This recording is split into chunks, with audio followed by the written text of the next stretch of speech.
아브라함과 다윗의 자손 예수 그리스도의 계보라 이렇게 이제 시작합니다. 오늘 제 말씀 제목은 복음으로부터 다시 시작하라. 복음으로부터 다시 시작하라라는 하나님 말씀 전하겠습니다. 오늘 저와 여러분 이제 예수님을 믿잖아요. 근데 우리가 예수님을 믿는다라고 하는 걸 좀 이렇게 분석해 보면 우리가 예수님을 믿는다는 건 우리의 가치관이 바뀌는 거거든요.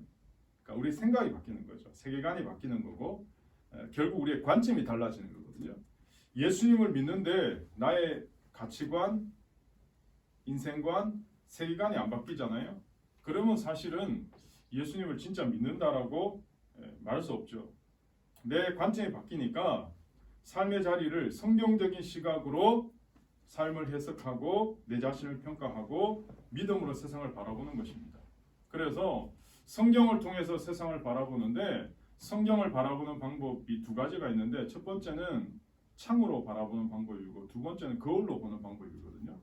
창으로 본다는 건 성경을 통해서 세상을 보고 성경을 통해서 세상을 해석하고 성경을 통해서 사물들을 판단하는 걸 말합니다. 거울로 본다는 건 오늘 앞에 거울이 있지만 성경을 통해서 나를 보는 겁니다. 내 삶의 모습을 보고 내가 어떻게 조정돼야 되지, 내가 어떻게 바꾸어져야 되지 하는 것들을 보는 것을 말합니다. 그런 의미에서 우리가 예수님을 믿으면 변합니다. 특별히 히브리서 6장에 보시면 하나님의 말씀은 살았다 그랬거든요. 예전에는 운동력이 있다, 요즘은 활력이 있다, 또 바뀌어갖고 그래서 하나님의 살아있는 말씀이 들어가면 사람들이 바뀐다. 그래서 우리 기독교는 변화를 믿는 종교거든요. 어떤 변화? 살아있는 하나님 말씀이 들어가는 곳에는 반드시 변화가 일어납니다. 하나님 말씀을 들으면 바뀐다는 거예요. 세상에서 가장 큰 기적 중의 기적은 안 바뀔 것 같은 사람이 바뀌는 게 가장 기적인 것 같아요. 다른 게 기적이 아니에요. 저 사람 진짜 바뀔까? 저 사람 진짜 예수 믿을까? 근데 그 사람이 예수를 믿고 바뀌는 거 저는 그게 가장 큰 기적이 아닐까라는 생각을 하게 됩니다. 그런 의미에서 오늘 여러분 예수님이 내 안에 계시면 우리가 이제 바뀌는 거거든요. 여러분 이제 12월 마무리 하시면서 얼마나 바뀌셨나? 얼마나 변했을까? 한번 점검해 보는 시간 되었으면 좋겠습니다.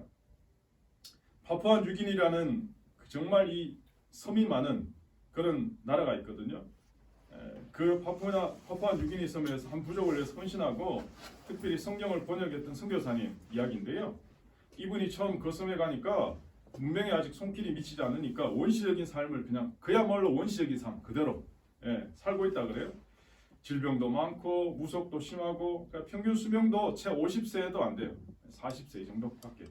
근데 어느 날 선교사님이 그 마을에 장례식하는 이제 그 모습을 발견하게 됐는데 20세도 채 안 된 젊은 여자아이가 죽은 거죠. 그래서 온 마을이 함께 슬퍼하고 이 아이를 장사 지내는데 이제 어떻게 장사 지내나 이렇게 가보니까 무덤에 시신을 집어넣는데 깜짝 놀랐어요. 왜냐하면 손과 발이 아니고 움직이고 있는 거예요.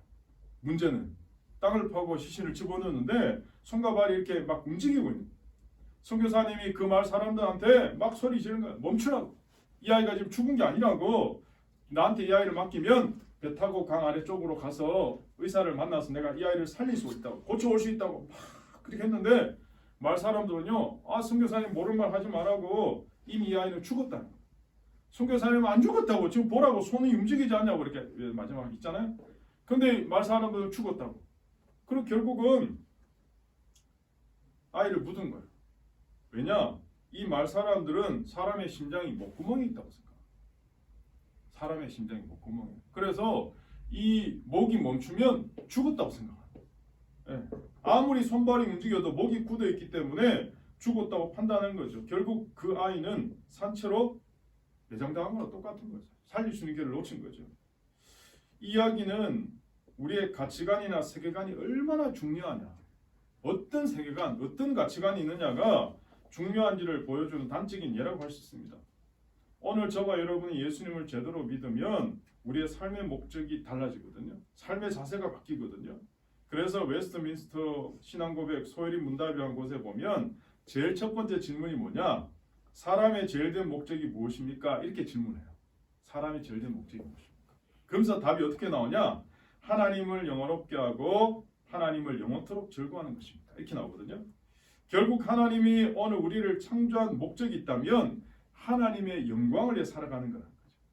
한때는 자기의 열정으로 너무 그 열정이 지나쳐서 예수 믿는 사람들을 핍박하고 죽이기까지 했던 사도 바울이 복음이신 예수님을 딱 만나니까 완전히 바뀐 거예요. 가치관이 바뀐 거죠. 인생관이 바뀐 거죠. 세계관이 바뀐 거죠. 사도 바울이 이렇게 고백하거든요. 고린도전서 1장에 보면 그리스도께서 나를 보내심은 세례를 베풀려 하려 하심이 아니요 오직 복음을 전하게 하려 하심이로되 말의 지혜로 하지 아니함은 그리스도의 십자가가 헛되지 않게 하려 함이라. 그렇게 하겠다. 오직 부르심을 받은 자들에게는 유대인이나 헬라인이나 그리스도는 하나님의 능력이요 하나님의 지혜니라. 하나님의 어리석음이 사람보다 지혜롭고 하나님의 약하심이 사람보다 강하다. 그렇게 고백합니다. 그런 의미에서 오늘 여러분 예배를 통해 저와 여러분이 가져야 될 첫 번째 가치관, 인생관 중에 하나가 중요한 게 뭐냐? 나는 하나님의 축복의 통로다. 오늘 여러분 자신을 향한 바뀌어야 될 가치관, 인생관이 뭐냐? 세계관이 뭐냐? 나는 하나님의 축복의 통로다. 이게 여러분 중요한 여러분 자신의 가치관이 돼요. 이게 믿어져야 돼요. 여러분 누구십니까? 여러분 하나님의 자녀입니다. 전에는 어떻게 사셨는지 모르지만 전에는 어둠의 딸로 아들로 사셨다 하더라도 이제는 아니라 이제는 하나님의 자녀라. 오늘 예배 시간을 통해서 여러분 스스로를 하나님의 자녀로 인식하고 하나님 말씀을 듣고 나는 하나님의 축복의 통로다 라고 고백한 이 분명한 가치관이 우리 안에 정립되어야 된다는 거죠. 여러분 자신을 하나님의 자녀라고 인식하고 살아가는 우리의 삶의 자리에서 제일 중요한 첫 번째가 뭘까? 뭘 붙들고 살아야 될까? 제가 고민하고 또 고민해 보니까 그게 바로 복음입니다. 오늘 저와 여러분이 붙들어야 될 것은 세상의 권력이나 명예나 돈이나 사람이 아니고 복음이라는 거예요. 복음. 그래서 오늘 마태복음이 1장 1절이 그렇게 시작하고 있거든요. 아브라함과 다윗의 자손 예수 그리스도의 계보라 이렇게 시작합니다. 여러분 성경이 몇 권인지 이제 아시죠? 성경이 66권입니다. 이게 한 권이지만 이게 1600년 이상의 세월 동안 이게 성경이 막 조합되면서 기록돼서 모아져서 이게 성경 전체가 보면 거의 한 1600년의 시간의 간격이 있거든. 창세기부터 계시록까지 다 합쳐보면. 근데 어쨌든 구약이 39권, 39, 27. 그래서 구약 29권, 신약 39권, 27권. 그래서 66권이거든요. 장은 1189장이니까 1200장이 채 안 되죠. 그런데 유독 우리가 신약에 나오는 네 권을 복음서라 그럽니다. 그죠? 마태, 마가, 누가, 이와 이렇게. 근데 그 중에서 또 마태, 마가, 누가를 공관복음이라고 해요. 공관복음 다 들어보셨지만 이 공관이라는 말은 헬라어로 형용사 시놉티코스라는 말에서 유래했거든요. 이 시놉티코스가 합성어인데 신이란 말과 옵세스타이라는 합성어인데 이 말은 함께 본다, 같이 본다 이런 뜻이에요. 결국은 다시 말해서 마태, 마가, 누가복음은 나름대로 독특한 목적은 있지만 예수 그리스도의 이 일생, 예수 그리스도의 생애에 관해서 일관된 관점을 가지고 본다는 거죠. 같이. 그래서 공관복음이라 그럽니다. 특별히 마태복음은 구약과 굉장히 밀접한 복음서 중에 하나거든요. 다른 복음서보다. 그래서 아마 순서적으로도 구약 말라기 다음에 마태복음 붙여놨나? 라는 농담 섞인 농담입니다. 네. 그래서 마태복음은 다른 어떤 책보다 가장 히브리적이거든요. 그래서 구약 성경도 제일 많이 인용했어요. 100번 이상이나. 마태복음에 보면 구약을 인용할 정도, 직간접적으로. 오늘 우리가 읽은 마태복음 1장 1절 읽었는데요. 제 설교는 사실 마태복음 1장 17절까지 이 전체적인 내용이거든요. 근데 그 다음에 족보가 하도 많이 나와서 여러분이 오늘 예배 시간에 있다가 나고 하실까봐 1장 1절만 읽어봅니다. 많은 사람들이 교회 나와서 성경을 한번 읽어봐야지 하고는 제일 먼저 결심하는 게 뭡니까? 그래도 약도 구약보다 신약이 낫지. 그래서 신약을 일독해야지 하는 마음으로 신약 제일 첫 번째가 마태복음이니까 마태복음을 딱 폈는데 웬 족보? 막 사람 이름만 나오니까 이건 뭐 나랑 관계도 없고 무슨 산보니까 기록도 아니고 왜 족보가 그런 건 다들 이렇게 1장에서 많이 듣거든요. 저도 마태복음 1장이 은혜가 되기 시작한 게 예수 믿고 나서 한참 지났었거든요. 그 전까지는 정말 볼 때마다 그냥 빨리 넘어가야지 이런 생각 들었거든요. 그런데 오늘 하나님이 왜 마태복음 1장을 허락하셨는지 보이기 시작하고 있습니다. 오늘 저와 여러분이 그걸 한번 알아보려고 하거든요. 특별히 여러분 우리가 복음에 대해서 한번 생각해 보자는 거예요. 복음. 여러분 복음이 뭘까요?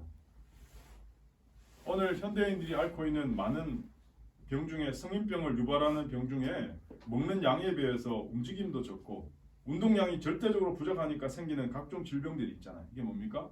뭐 내장 질환이나 비만 같은 거, 고도 비만 뭐 이런 거 있지 않습니까? 그런데 영적인 고도 비만이 있대요. 영적인 고도. 예수님을 오래 믿은 사람 중에 영적인 고도 비만이 있다는 거예요. 하도 말씀을 많이 들으니까, 많이 교회 생활을 하니까 이게 일종의 교만병으로 이어지거든요. 그런데 복음에 대해서 잘못 알기 때문에, 그래서 예수님에 관한 설교를 하든지 십자가 보혈에 관한 설교를 하면 아니 나 다 아는 거야, 많이 들어봤어. 예전에 이걸 영적 불감증 그랬는데 요즘은 영적 고도 비만이다 이렇게 이야기하거든요. 그러니까 좀 솔깃한 설교, 좀 뭔가 안 들어본 설교, 이상한 설교하면 막 귀가 솔깃한데 예수님께서 십자가에서 우리를 죽으셨습니다. 또 저 얘기 하는구나. 이미 다 아는데. 예? 그런데 중요한 것은 다 아는데 어쨌다는 거죠. 문제는 우리가 복음 앞에서 우리의 삶을 내려놓고 구원의 감격을 회복하는 게 중요한 거잖아요. 오늘 복음은 죽을 수밖에 없는 우리들을 위해서 하나님이신 예수님께서 십자가를 지심으로 구원의 길을 열어놓으셨다는 거거든요. 근데 그 사실을 여러분 내가 믿는 게 중요해요. 그런데 영적인 불감증 가운데 있으면 아무리 들어도 깨닫지 못한다는 거죠. 그래서 불세출의 설교자의 스펄전은 이렇게 늘 외쳤다고 합니다. 여러분, 오늘 여러분이 수없이 이 강단에서 들었던 메시지를 또 전하려고 합니다. 왜냐하면 여러분이 아시는 바와 같이 나에게는 병이 하나 있습니다. 하나님이 언제 나를 데리고 가실지 모르지 않습니까? 어쩌면 오늘이 마지막 시간일지도 모릅니다. 마지막이라고 생각할 때 저는 다른 말을 하고 싶지 않습니다. 지금까지 제가 전하던 메시지, 예수 그리스도가 우리 죄를 담당하고 죽으셨다는 거, 이거 하나 다시 전하고 저는 이 자리에 섰으며 이 말씀을 전하고 가겠습니다. 그렇게 고백했다는 거죠. 하나님의 말씀을 들었을 때 우리가 아프다든가 반응이 있다든가 내 삶을 돌아봐야 되는데, 여러분 지금 전기 담요가 막 지금 뜨거워져서 내 살을 타고 들어가는데 느낌이 없는 거예요. 통증이 없으니까. 그러면 여러분 통증을 느낀다는 것도 아니고 감사하구나. 나는 통증을 전혀 몰라. 이거는 여러분 감사한 게 아닌 것 같아요. 영적으로 똑같은 거 아니에요? 영적으로도 주의 복음을 들었을 때, 십자가의 복음을 들었을 때 아프다는 거, 그건 내가 아직 살아있다는 거거든요. 변할 가능성이 있다는 거거든요. 그러면 여러분 십자가를 아십니까? 하나님의 사랑이 어떤지 아십니까? 여러분 십자가 앞에 정말 감격하고 감동해 본 경험 있으십니까? 바로 복음이신 말씀이신 그 예수님께서 우리를 위해서 오셨습니다. 오늘 저와 여러분이 그 소식을 듣고 있는 겁니다. 이게 바로 성탄절입니다. 2000년 전 인간의 몸을 입고 이 땅에 오셨던 예수님을 기억하고 기념하고 다시 오실 주님을 기다리는 그 시간이 바로 성탄절입니다. 로마서 3장 23절에 모든 사람이 죄를 범했기 때문에 하나님의 영광에 도달하지 못했다 분명히 말씀합니다. 복음은 오늘 저와 여러분이 죄인이라는 사실을 가르쳐주고 있거든요. 평생 손발 꽁꽁 묶어놓고 아무 행동도 하지 않고 죽어도 하나님은 우리를 죄인으로 하십니다. 전 처음에 예수 믿고 교회 나갔을 때 제일 거부했던 말 중에 하나가 목사님 설교 시간마다 우리가 다 죄인이라. 별로 죄질이 없는 것 같은데? 나 같은 도덕심이 어디 있어? 나 같은 애국자 어디 있어? 난 별로 죄 안 지은 것 같은데? 그 말씀이 늘 마음에 거부감이 돼. 거부감. 이해가 잘 안 되는 거예요. 그런데 어느 날 제가 정말 예수님을 제대로 딱 만나니까요, 제 옛날 과거의 이 죄들이 막 이 구정물처럼, 저는 웃었지만 나중에 생각해 보니까 그렇지, 내가 구정물 같은 인생이었지. 구정물이 될 수도 있었는데 그게 아니고 하나님의 복음을 만나니까, 예수를 믿으니까 이렇게 하나님 나를 바꾸셨구나. 오히려 저는 그게 감사하더라고요. 그래서 늘 저는 그게 생각나요. 구정물 같은 인생이 될 수밖에 없었는데 구정모가 구정물이 안 되고 제대로 구정모가 됐다. 그래서 구원의 종소리를 모든 사람에게 알리는 구정모, 이렇게 바뀌었다. 제가 그렇게 혼자 꿈보다 해몽이 중요하지 않습니까? 오늘 그런 의미에서 저와 여러분이 하나님 앞에 우리가 복음을 깨달아야 되거든요. 우리가 복음을 제대로 깨달으면 내가 정말 죄인이었구나. 내가 저 십자가에 달려 죽었어야 되는데 주님이 대신 죽으셨구나. 근데 주님 죽으실 때 나도 죽었구나. 여러분 우리가 2000년 전 그 자리에 있진 않았지만 믿음 안에서 있었다. 들어가서 주님이 부활하셨을 때 나도 함께 부활했구나. 이 믿음이 우리 가운데 들어오면요 믿어지는 거예요. 우리가 억지로 믿고 싶어서 막 지난번 얘기했지만 믿어야지, 믿어야지, 믿어야 돼, 믿어야 돼. 이렇게 해서 믿는 게 아니고 그냥 믿어지는 거예요.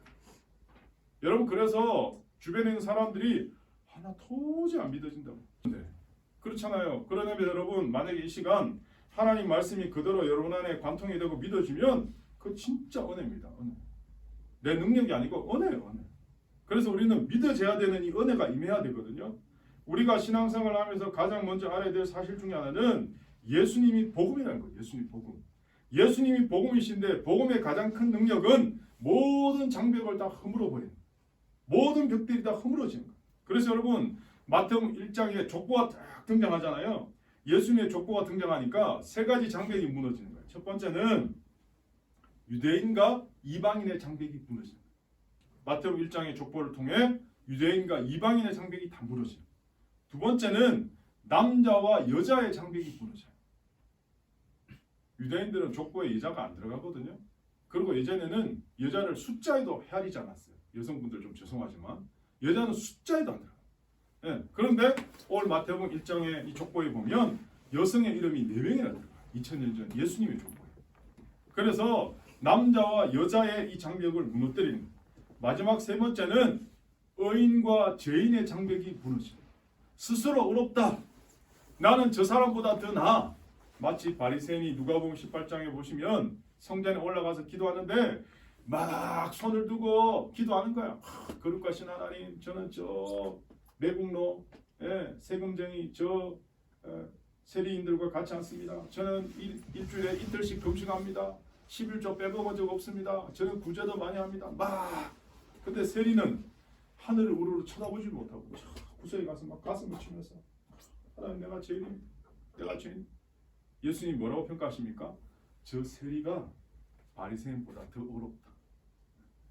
저 세리가 저 바리새인보다 더 어렵다, 더 낫다. 예수님이 그렇게 평가하셨습니다.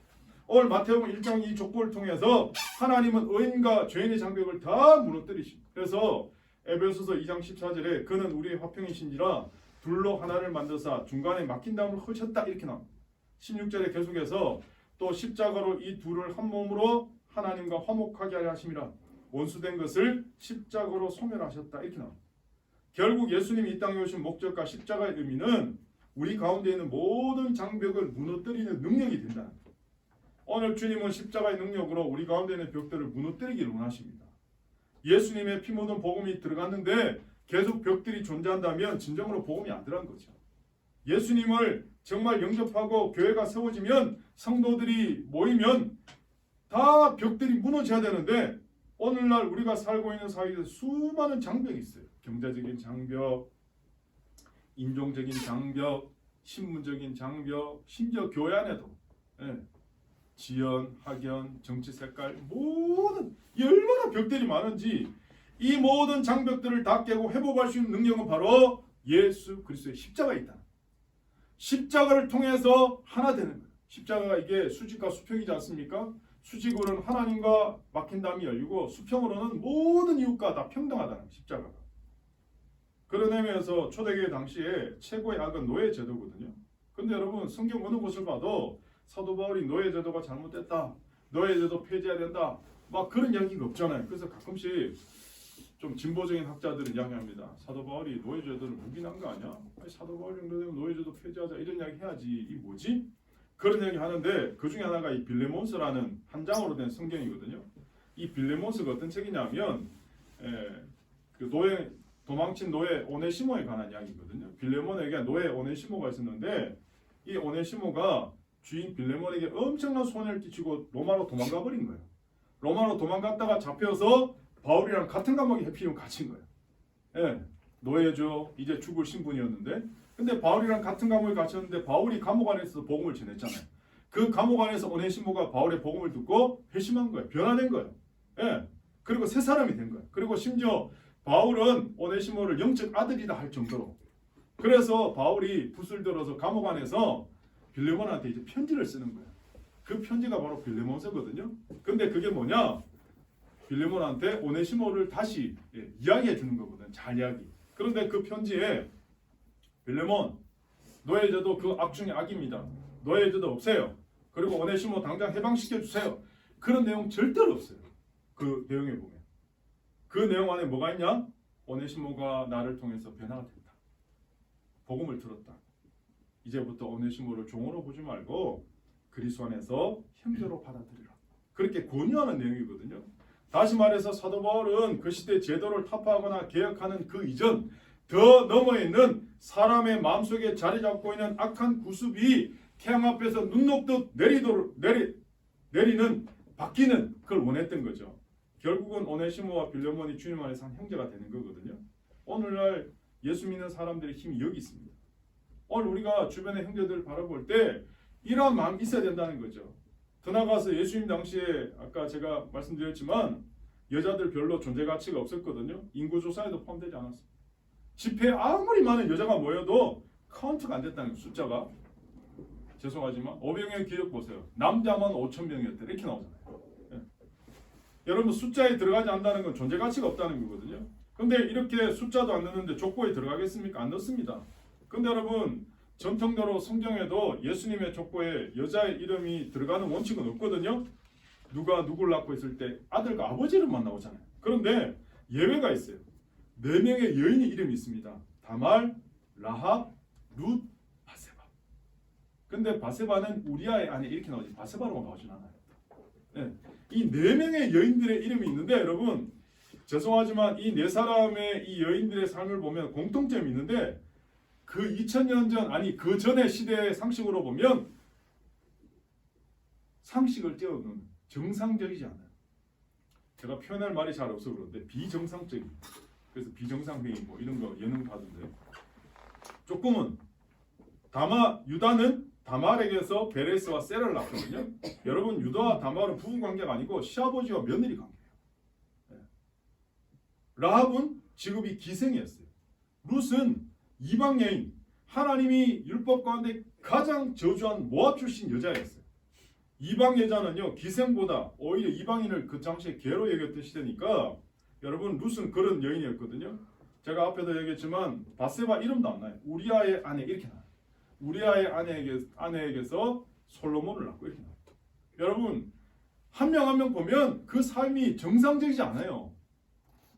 좀 유명하고 잘난 사람 족보에 넣어도 될까 말까 한데 이런 문제가 많은 사람들이 족보에 다 들어온 거야. 예수님 족보에.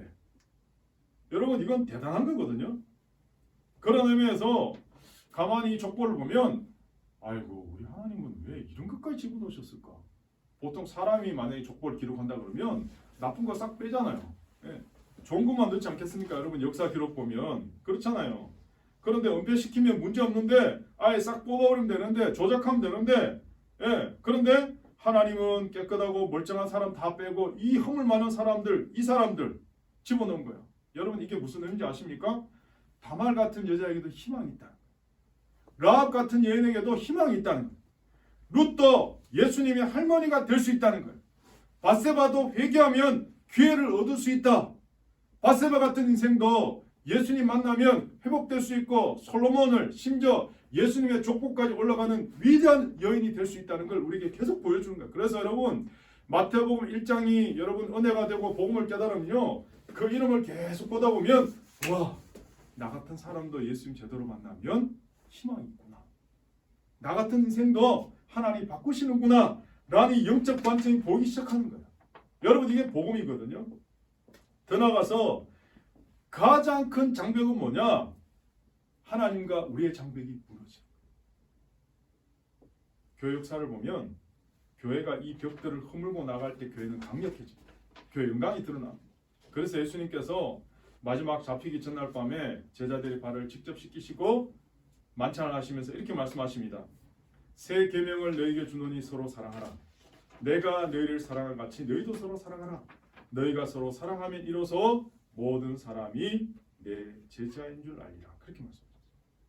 요한 웨슬리도 마찬가지고 19세기 미국의 부흥도 마찬가지고 여러분 과거에는 백인들만 하나님의 자녀라고 생각했거든요. 근데 19세기 말에 이 미국의 영적 부흥이 일어나면서 유색인들에게도 복음을 전하자. 그래서 그 영향으로 태평양 건너서 우리 조선 땅까지 복음을 전하러 왔잖아요. 그래서 교회 역사가들은 19세기를 위대한 Great Century 그러거든요. 위대한 세기다 이렇게 얘기할 정도죠. 한국교회 처음 복음 들어왔을 때 한국 사회의 신분이 얼마나 눌려있는 사회입니까? 그런데 빈부귀천 남녀 모든 장벽이 복음 때문에 깨진 거거든요. 우리나라 초대교회 중에 하나였던 연동교회 초대 장로님이 왕족이랑 백정 출신이 같이 장로가 됐잖아요. 그 당시 왕족 출신이랑 백정 출신. 네. 그런데 아직도 21세기 우리 안에 존재하는 벽들이 얼마나 많은지 몰라요. 교회 역사를 보면 교회가 가장 약할 때는 끼리끼리 모일 때, 배운 사람끼리, 부자는 부자끼리. 그러면요 교회 영광을 다 잃어버린다. 여러분 카톨릭이 지금 뭐 저렇게 전 세계적으로 왕성한 이유가 뭔지 아십니까? 1962년, 65년까지는요 카톨릭은 자기 말로 된 성경도 없었어요. 1962년까지 카톨릭은 다 라틴어였어요. 라틴어로. 지금 카톨릭 교인들이 자기 말로 성경을 읽는 건 1962년 이후예요. 그 전까지는 성경도 없었어요. 카톨릭은. 그런데 62년에 제2차 바티칸 공회에서 카톨릭이 이렇게 선언하는 거예요. 이제 우리 카톨릭은 가난한 사람들한테 가야 된다. 그러면서 남미로 그래서 해방신화가 그때 나타난 거예요. 남미의 가난한 자들. 그러면서 카톨릭이 엄청난 부흥이 일어난 거예요. 그 벽들을 다 무너뜨리니까. 아니 사실 이거 우리 개신교가 해야 되는데 우리 개신교는 점점점 기독권층으로 가고 카톨릭은 점점점 낮은 쪽으로 가니까 이거 완전 반대가 되고 복음은 그게 아닌데 오늘 저와 여러분은 다시 말씀드립니다. 복음으로 말미암아 살아는 하나님의 백성들입니다. 그런 의미에서 더 나아가서 부활을 선물로 받고 천국을 바라보고 사는 하나님의 백성들 아닙니까? 날마다 하나님의 은혜에 붙잡혀서 날마다 복음으로 승리하는 여러분 되시기를 예수님 이름으로 축복합니다. 여러분 이 시간 결단하셔야 돼요. 내가 주님 앞에서 좋은 교인 되도록. 좋은 교회는 좋은 교인이 많은 교회가 좋은 교회거든요. 좋은 교인은 어떤 교인이냐? 믿음이 좋은 사람을 좋은 교회예요. 그 믿음이 좋은 교인들이 많이 모인 교회가 좋은 교회예요, 사실. 여러분 믿음은 나 자신을 믿지 않고 복음을 붙들고 하나님을 내 인생의 주인으로 바라보고 간 사람이 믿음이 좋은 사람. 오늘 하나님은 그 사람들을 찾으십니다. 그래서 오직 의인은 믿음으로 사는 것입니다.